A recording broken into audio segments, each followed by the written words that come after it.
बिस्मिल्लाहिर्रहमानिर्रहीम। अस्सलाम वालेकुम dear students, I am your science instructor Ubaidur Rahman Baig. हम नर्वस सिस्टम में आज बेलिफ 2.2 पढ़ेंगे। हमने यहां न्यूरॉन्स का रोल, उनकी टाइप और उनका फंक्शन पढ़ना है बॉडी में मैसेज को ट्रांसमिट करने के दौरान। मुझे उम्मीद है आप सबने क्लास में ब्रिजिंग एक्टिविटी परफॉर्म कर ली है। आज हमारा फोकस न्यूरॉन यानी नर्व सेल है। चूंकि सेल है तो इसलिए आप कहते हैं ये हमारे नर्वस सिस्टम का बेसिक यूनिट है। सेल तो बॉडी का भी यूनिट होते हैं, लेकिन आप जिस ऑर्गन सिस्टम की बात कर रहे होते हैं उसका यूनिट भी सेल होता है। तो नर्वस सिस्टम का यूनिट भी एक सेल है जो कि न्यूरॉन है।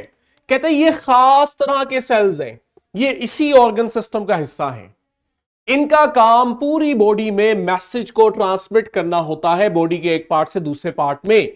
लेकिन जो मैसेज ये ट्रांसफर करते हैं वो in the form of electrical signal होता है, यानी ये एक सिग्नल ट्रांसफर करते हैं और उस इलेक्ट्रिकल सिग्नल को हम नर्वस सिस्टम की जुबान में नर्व इंपल्स कहते हैं, यानी उन सिग्नल्स को नर्व इंपल्सेस कहते हैं।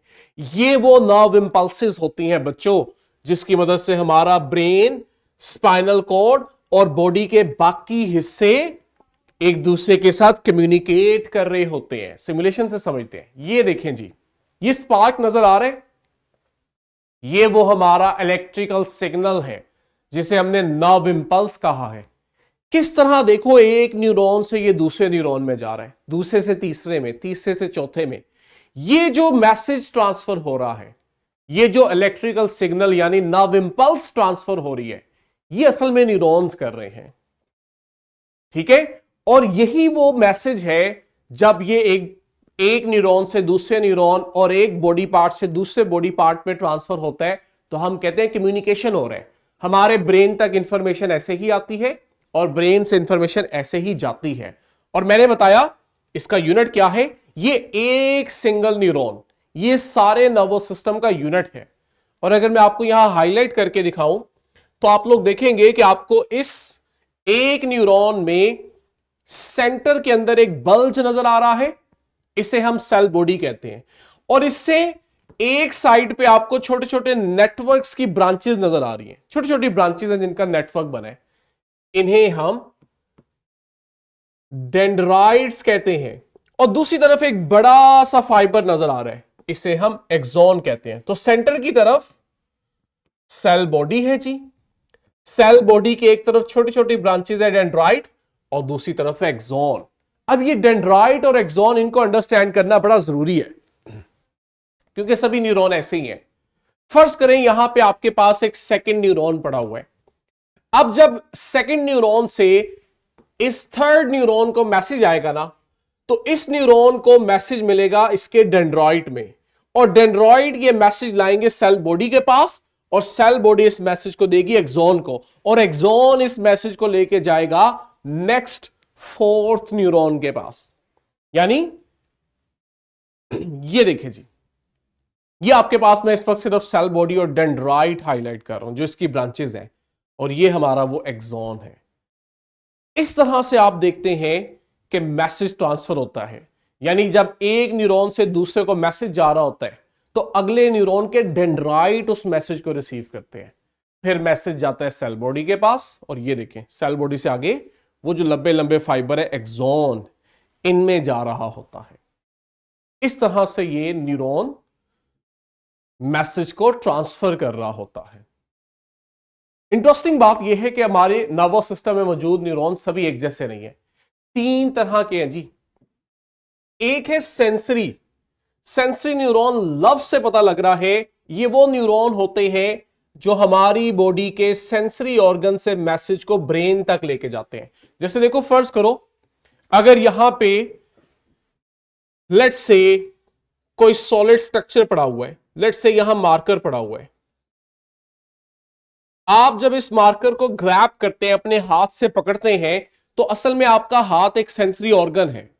यहां पे स्पेशल न्यूरॉन पड़े हैं, सेंसरी न्यूरॉन। वो जब आप मार्कर पकड़ते हैं तो वो इस मैसेज को लेकर आते हैं इसलिए आप इन्हें सेंसरी न्यूरॉन कहते हैं। और सेंसरी न्यूरॉन के वो स्ट्रक्चर जो मैसेज रिसीव कर रहे हैं वो डेंड्राइट है। मैसेज आता है सेल बॉडी की तरफ और सेल बॉडी से जाता है उसके एक्सॉन की तरफ। ठीक है, आगे आप देखते हो कि आपके पास सेकेंड टाइप है मोटर न्यूरॉन। ये वो मोटर न्यूरॉन है जो ब्रेन से सिग्नल को लेके जाते हैं हमारी बॉडी के मसल्स और ग्लैंड्स की तरफ, ताकि हम कोई एक्शन परफॉर्म करें, जैसे मसल्स की कंट्रैक्शन है, सिक्रीशन है। जैसे अभी मैंने एग्जांपल दी कि फर्ज करो यहां पे मार्कर था, आपने जब वो मार्कर ग्रैब किया तो मैसेज सेंसरी न्यूरॉन से गया। अब अगर आप उस मार्कर को पकड़ के एक जगह से दूसरी जगह रखना चाहते हैं तो मसल्स की जो कंट्रैक्शन होती है ये इसलिए होती है क्योंकि यहां पे मोटर न्यूरॉन्स होते हैं जो ब्रेन से मैसेज लेकर आते हैं मेरे हाथ पे, और मेरा हाथ कंट्रैक्ट करता है, यानी मेरे मसल्स कंट्रैक्ट करते हैं। ठीक है, ये एक सिंपल सी एग्जांपल दे रहा हूं समझाने के लिए, आगे हमने इसको और अच्छे से पढ़ना है। तो सेंसरी न्यूरॉन जो सेंसरी ऑर्गन से मैसेज लेके जा रहे हैं ब्रेन पे, मोटर न्यूरॉन जो ब्रेन से मैसेज लेके जा रहे हैं हमारे बॉडी ऑर्गन्स यानी मसल्स और ग्लैंड्स की तरफ। और इन दोनों को आपस में कनेक्ट करने के लिए एक तीसरी तरह के न्यूरॉन होते हैं जिसे आप कहते हैं इंटरन्यूरॉन। नाम बता रहा है, दो चीजों के दरमियान इंटरन्यूरॉन। ये हमारे सेंट्रल नर्वस सिस्टम यानी ब्रेन और स्पाइनल कॉर्ड में मौजूद होते हैं। इनका काम सेंसरी और मोटर न्यूरॉन्स को आपस में लिंक करना होता है। ये इंफॉर्मेशन को रिसीव करते हैं, प्रोसेस करते हैं और फिर डिसीजन लेते हैं कि हमें रिस्पॉन्ड क्या करना है।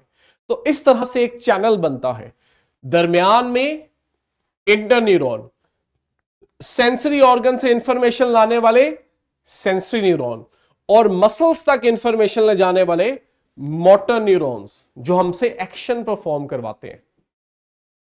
ठीक है जी, तो ये हमारे तीन तरह के न्यूरॉन्स।